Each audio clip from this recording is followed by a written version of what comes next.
We are here. Kick Unhealthy Relationships to the Curb. I'm your co-host, Steve Vaccaro. And unfortunately, Stephanie McPhail will not be with us today. She is under the weather. Her family's actually all sick. They're all good. They're all on the mend.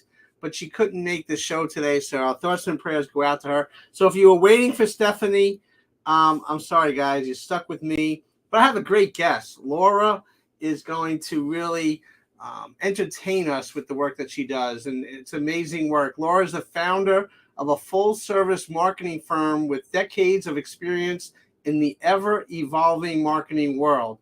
She is a straight shooter, offering expert counsel and forward-thinking strategies to her clients. Recently, she has applied her master business skills to the dating world, creating a revolutionary platform for singles geared for dating success, whatever that looks like to you. Writing her memoir, Don't Pee in My Dating Pool, I'm going to question her about that one, led to creating this comprehensive step-by-step planning workbook, the Dating Splash Workbook, Getting Down on the Business of Dating. And a dating app is in the works too, geared in treating your dating like a business. But before we bring her best self-care hacks of spending time with family and friends, playing tennis, going for walks with puppies, Harley Quinn and Jack the Joker, and of course, enjoying a filthy, dirty martini. Before we bring Laura on, because I don't know if it's happy hour somewhere. I don't know if she has that dirty martini going on, but we got to talk about a few things. First of all, yesterday was Juneteenth, and it's a big day in our country now, honoring Juneteenth, celebrating freedom. It's a day where we all have to really remember where our roots are, and not just June 19th, every single day. So obviously we're in a world that needs to acknowledge people and the folks that sacrifice their lives for what we have right now. So Juneteenth is a big holiday, and our nonprofit program, Chapters Community Support Services, along with the Minnesota Twins, were able to give away 50 free tickets, 50 to the Twins game last night against the Red Sox in Minneapolis at Target Field. There's some of the people that were at the game. The Twins lost, but you know what? The Minnesota Twins have really been kind to us because once a year I go to Minnesota, I work with the Mayo Clinic, and they give me free tickets, and I work with the Boys and Girls Club of St. Paul, Minneapolis, and all different programs. So they were just sending thank you pictures here, and they even put a little video together at the game last night. Let's check it out. We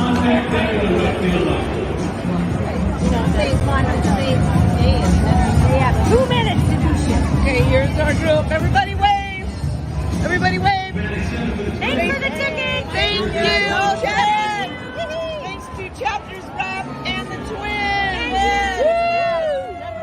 Go Twins. Go Twins.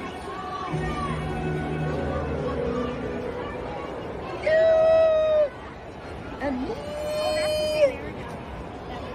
yay Twins.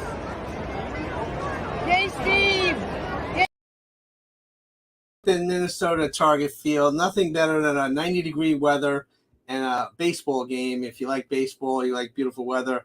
Last night was a great night in Minnesota. We're so thankful to the Minnesota Twins and all the different groups that went out to the game last night and celebrated Juneteenth. Now, we have a couple of shows tomorrow. We're on the verge of doing some great things here. In a couple of weeks, we're going to be working on a couple of high-tech, state-of-the-art studios for TV, and we're very excited about that. Our crew for the last 6 months have been going to training.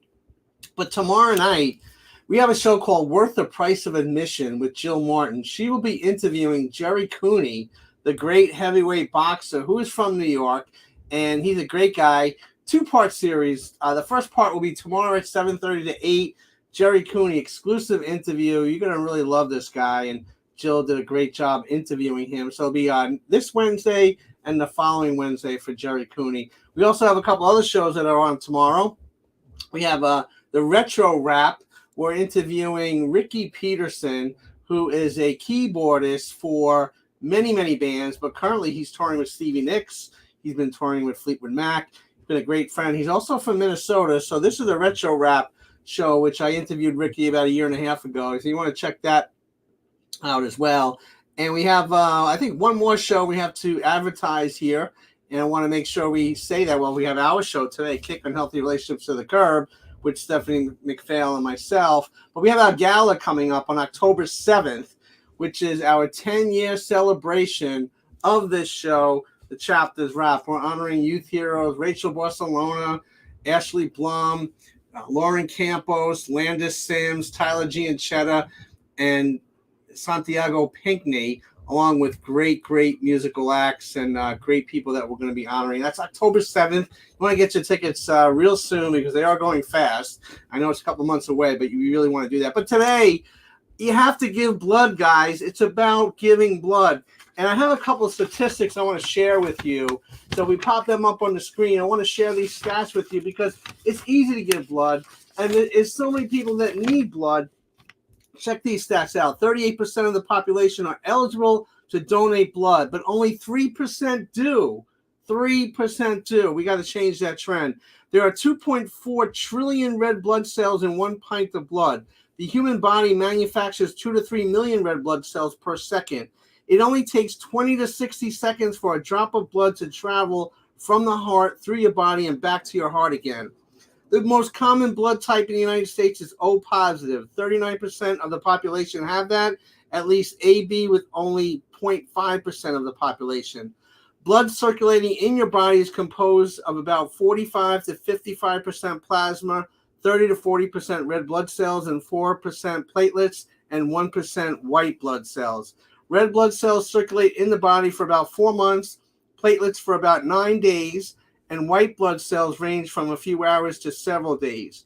Patients in the United States use approximately 40,000 pints of blood every day. Every 2 seconds, someone in the United States needs a blood transfusion. So guys, it's an easy thing. If you're worried about giving blood with needles and all that, they're very healthy and safe, and your blood replenishes within seconds, and there are people out there that really need it. So this is a little educational video. We're here to inspire, empower, educate, and enlighten. So check out this video, and then we'll bring on Laura. What happens to donated blood? When a person donates blood with the American Red Cross, it goes through a series of steps before it's ready to help patients in need. But what exactly does the blood journey look like? Let's watch. Step 1. The donation. First, when you arrive for your blood donation appointment, you will start with a questionnaire. Or you may complete that in advance and arrive with your rapid pass. Then, Red Cross staff will conduct a mini physical, measuring your pulse, blood pressure, and hemoglobin level. If you are healthy and able to donate, we will collect about a pint of blood, plus a few test tubes for testing purposes. A whole blood donation takes about an hour from start to finish, but the actual drawing of blood takes only 8 to 10 minutes. After the donation, your blood will be placed on ice before traveling to a Red Cross processing center. Step 2. Processing. At our processing center, information about your donation will be scanned into a computer database. Most blood donations are spun in centrifuges to separate them into 3 transfusible components: red cells, platelets, and plasma. Step 3. Testing. Meanwhile, the test tubes with your blood samples will have arrived at a testing laboratory. Here, a dozen tests are performed to determine your blood type and check for infectious diseases. Within 24 hours, these results will be electronically transferred to the processing center. If a test result is positive, you will be notified and your donation will be discarded. Step 4. Storage. Once testing is complete and your donation is approved for use, it will be labeled and stored. Different components are stored in different ways and for different lengths of time. Red cells are stored in refrigerators for up to 42 days. Platelets are stored at room temperature for up to 5 days, while continuously agitated to prevent platelets from clumping together. Plasma is stored in freezers for as long as a year. Step 5. Distribution. Now that your donation is ready to be shipped, it can be sent at a moment's notice to hospitals at any time of day, any day of the week. Hospitals do keep some blood products on their shelves, but it needs to be constantly replenished as it is used. The Red Cross is on standby in case they need more or during large-scale emergencies. Step 6. Transfusion. Once at the hospital, how does your blood donation reach a patient in need? People need blood transfusions for a variety of reasons, from serious injuries to childbirth emergencies to cancer treatments. If a patient requires a blood transfusion, the doctor must first determine what type of transfusion. Patients suffering from anemia or blood loss may receive red blood cells to increase their hemoglobin and iron levels. Those unable to make enough platelets due to illness or chemotherapy may receive platelet transfusions. And patients with liver failure, severe infections, and serious burns may receive plasma transfusions as a part of their treatment. As you can see, a life-saving blood donation starts with a generous donor, travels through expert testing and processing, and is distributed through a dedicated team of professionals who provide it to a person in need. Start your own blood donation journey and help save a life by making an appointment today at redcrossblood.org. That's me at Citi Field here at Flushing, Queens, New York, donating blood. I put these things out there because we all need to do it. It's just to inspire others. And today there were a lot of people that donated blood. So thank you for everyone that came out and continue to fight those efforts. And let's bring our guest in. I know she's been patiently waiting, Laura Lee Langsdorf, who's an author, and she's doing great things. So Laura, don't pee in my dating pool, Laura. Talk about this book.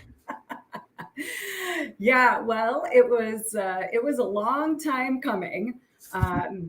And I know everybody says, how did you come up with that title? That's crazy. And I was at a family reunion about 20 some years ago, and I had just gotten divorced. And my cousin's like, oh my gosh, what is it like? And I said, the pool, the dating pool is shallow. The dating pool. He goes, well, I just hope nobody pees in your dating pool. And I was like, okay, that's where we're going with this. And so I had the title in my head for about 20 some years. And over my 20 some years of being single-ish, I've accumulated quite a few stories, some really good lessons, some words of wisdom, some things to definitely not do. And so I put together my book. I just kept saying to myself over all these years, I got to get this done. I don't want to go to the old lady home and have written the book, having had it in my head for so long. So I'm like, I just got to do it. I just got to jump in and do it. Well, I give you a lot of credit for doing that, because a lot of people want to do something, but they don't jump in and do it. What was the pivotal moment in your life that you say, you know what, let's just do this thing and move on? Well, I was getting ready to move back. I had been out in Arizona, and I currently live back in Ohio, but I had been out in Arizona for about 6-7 years.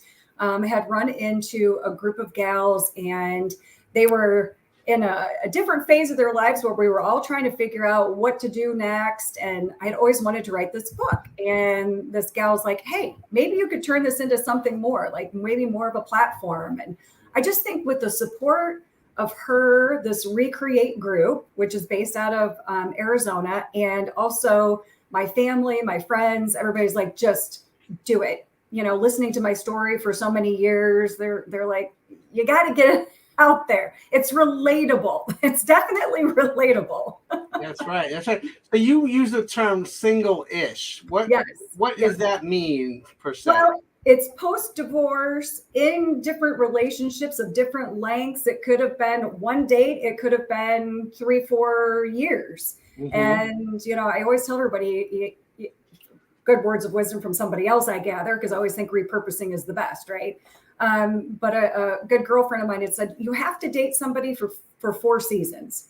You have to date somebody for at least a year to understand. And, I was like, but every time I jumped in, and people can really be whoever they want to be for that first couple months, and then you start to get comfortable, and then you start to show your true colors. And then it's like, okay, what are your deal breakers?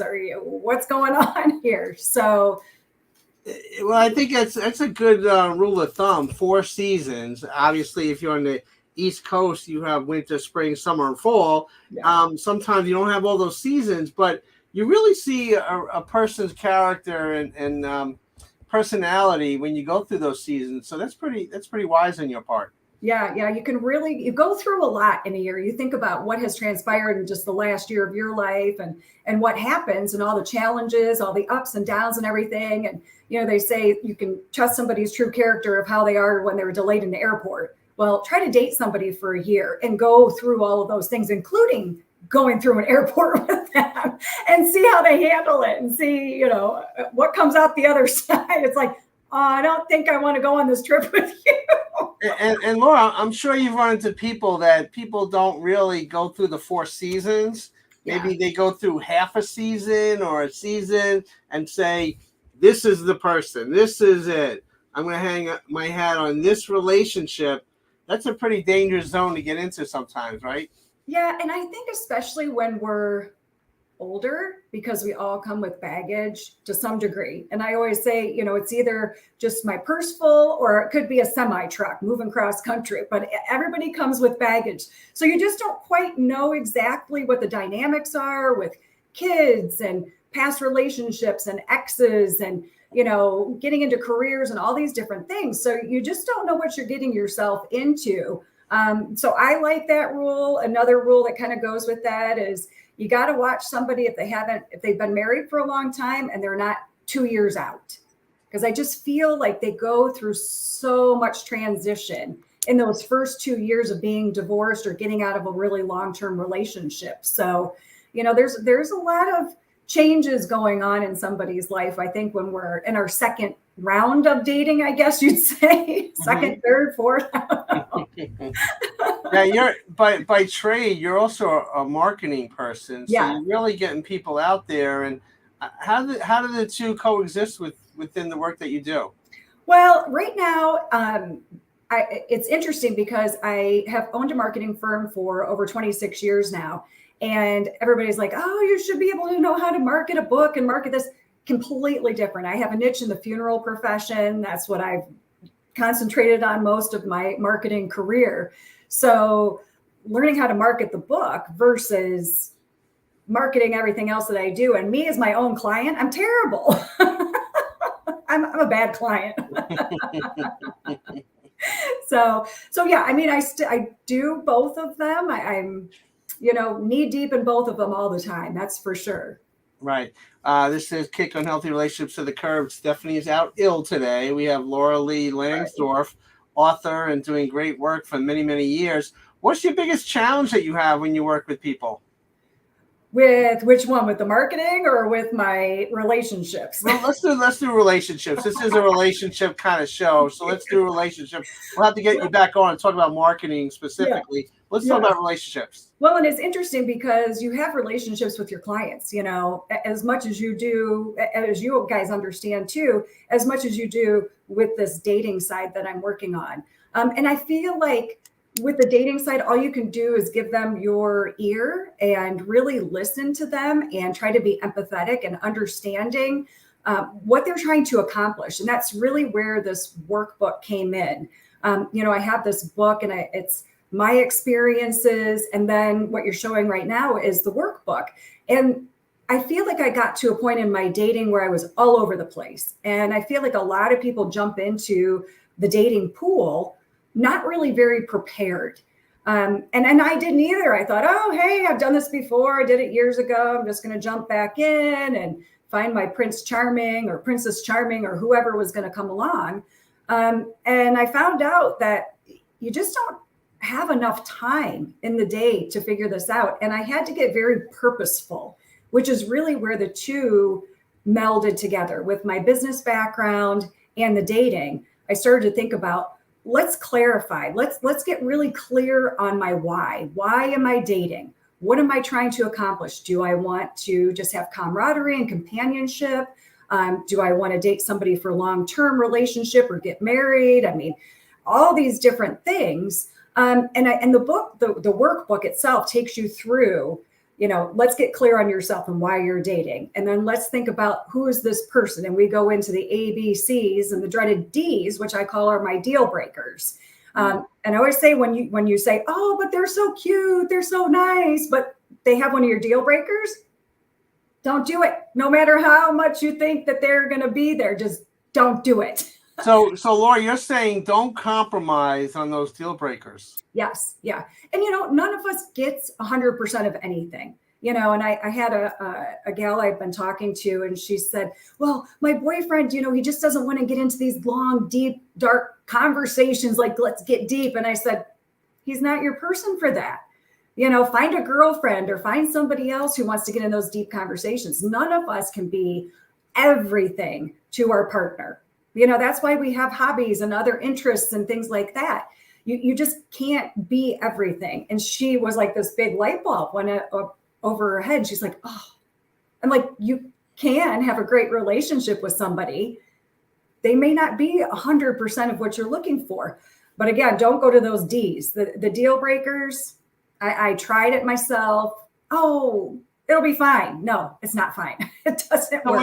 When you're with a situation when you feel a deal breaker coming on, like in a relationship, and you kind of know it in your mind, but do you kind of like, I can deal with this or not? Or is there a fine line that you say, I'm going to try it, or that's it? Well, I'm telling you, Steve, anytime I thought I can do this, it turned out terribly. It turned out terribly for both of us because I ended up hurting other people. Right. You know what I'm saying? Because I went into something knowing that was something I couldn't deal with. Some people say, I don't like it when somebody puts their thumb right in the middle of the toothpaste. Well, if that's it, then you better get your own toothpaste. Because if you're going to share, it's going to be a problem. It's going to irritate you and get under your skin every single time, and then it'll just blow up. So I really went along this and said, okay, what are my primaries and what are my secondaries and what are my, what are third tiers? Primaries are your absolute must-haves. But then, you may get some of your seconds and your thirds in there, but the deal breakers, just don't do it. Don't do it. I know. It just doesn't work. It doesn't work. Okay. And what's the most rewarding aspect of the work that you do? I love talking with people. I love hearing their experiences. I feel like the sharing, people who have read the book and the reviews that I've gotten say that it's very authentic, very vulnerable. And I feel like all of us have our own journey. And if we share that, it really resonates with people. And when I put my book out there, I was like, oh my gosh, people are going to judge me. They're going to think this or that of me. And resoundingly, people are like, thank you. Thank you for saying those things that I either went through, I heard somebody else go through. So there's really like this, I don't want to say sisterhood, but this community that comes together because men, women, whatever, everybody has similar experiences or had heard something or like, wow, that really resonates with me. I shouldn't have done that. And maybe I shouldn't beat myself up about something I did. You learn. You learn and you move on, so I really enjoy the community that's building around all of this. My co-host, Stephanie McPhail, who is ill, and this is Kicking Healthy Relationships to the Curb. She, in her book, she discloses all the personal circumstances she went in her journey. And as a psychologist, I've always kind of stayed away from that. There's her book, Being Loved Shouldn't Hurt, Recognize and Overcome Toxic Relationships So You Can Live Your Best Life Now. But she shares openly about her journey. And it seems like you do too. And that's the secret to your success. Yeah. And she and I actually, because we talked before this, and we both really were a little nervous about putting it out there, but we thought that we couldn't really say that we'd been there, done that, if we didn't really put it out there, that we had been there and done that. And I think that that's where the authenticity and being genuine comes from. And I think that's what really resonates with people. It's like, okay, you have been there. You've had these experiences, may not be the same, but they're similar as other people. And they can trust you. Right. And your thoughts and your ideas, because I'm not sitting here on this pedestal saying, oh, don't do this, don't do that. It's like, dude, I did that. That was not the best thing I ever did. I don't do that again. Well, that's good. They can relate to you. During the pandemic, how was your work during the last couple of years? Well, that's really when I got the book finished. So it was good timing for me. I wasn't traveling as much with clients in my marketing business. Zoom became a great thing. And so I was seeing more clients like this. And then you'd be off the air. You weren't in airports and you weren't in traffic driving or anything like that. So I really thought timing for me was great to accomplish these two things that I wanted to get done. So that was good. Now the social media part of it, trying to figure all that out, So what's the percentage of your clients that are virtual or in person? Almost everybody's virtual now. Wow. Almost everybody's virtual now. Very rarely, locally here or, within a radius, I'll travel to see somebody, or if somebody wants to come see me or anything like that, that's great. But if somebody is looking to connect or, looking to need coaching or anything like that, they can find me on Facebook, on Instagram, on my website, anything like that. And I'm happy to set up something, virtual and have a conversation and try to help them through whatever I can help them with. Do you get out in the community and promote your book, like book signings or, different things in the community? Starting to more and more. Okay. I just got published in the end of January, beginning of February. So things are starting to pick up a little bit. I've been on some local TV shows, been in the local newspapers. I'm starting to get my concentric circles out there, which is my next area out. So it's picking up. I'm going to be at an event here next week in the Toledo, Ohio area, which is the Dana Golf Classic. And it's for the LPGA. And they're going to have 20 local authors that are going to be at this women's summit of over 700 women. It's a sold out crowd right now. So we're going to be there. So we're just, all of us female lady authors are getting together. So that is wonderful. And how can people directly contact you or get a hold of your book or get advice or participate in some of the support that you give? Yeah. So I do have a website. It's thedatingsplash.com. And you can get to me there. You see my Facebook and everything up there. And also, you can get a hold of me on the Dating Splash on Facebook and on Instagram. And if you're looking for the book, you can buy it directly on Amazon. Don't be in my dating pool. And also the Dating Splash workbook. So there's two ways to get a hold of me. The book, you can get it through the website, all over the place. Or you can just Google me, Laura Lee Langsdorf, and that'll pop everything right up too. Wow. Laura, it's such a great thing that you're doing because relationships is so very important to all of us. And I think that sometimes people jump into those relationships. And I think the biggest thing I learned today was you got to pace yourself. You got to kind of wait and to see, let those seasons go by, let that first year go by, and then you can get a better insight into the person you may be committed to. Well, that's been my experience. You see some of these people have been married for 70 years and they were on 2 dates and it didn't work that way for me. And it doesn't work that way for the majority of us. So right. You're one of those lucky people. Good for you. But well, Laura, I want to thank you so very much. A half hour flies by. We're going to have to get you back on the show. And you're such a wonderful person. And thank you for all that you do. Thank you. And I hope Stephanie feels better. Nice seeing you too. Yeah, thank you so much, Laura. Laura Lee Langsdorf, unbelievable supporter and counselor and somebody that's really changing the lives of so many people. God bless you, Laura. You too. Thank you. Thank you. That's another edition of Kick Unhealthy Relationships to the Curb. Stephanie, I hope you get well, and we'll see you next week. God bless.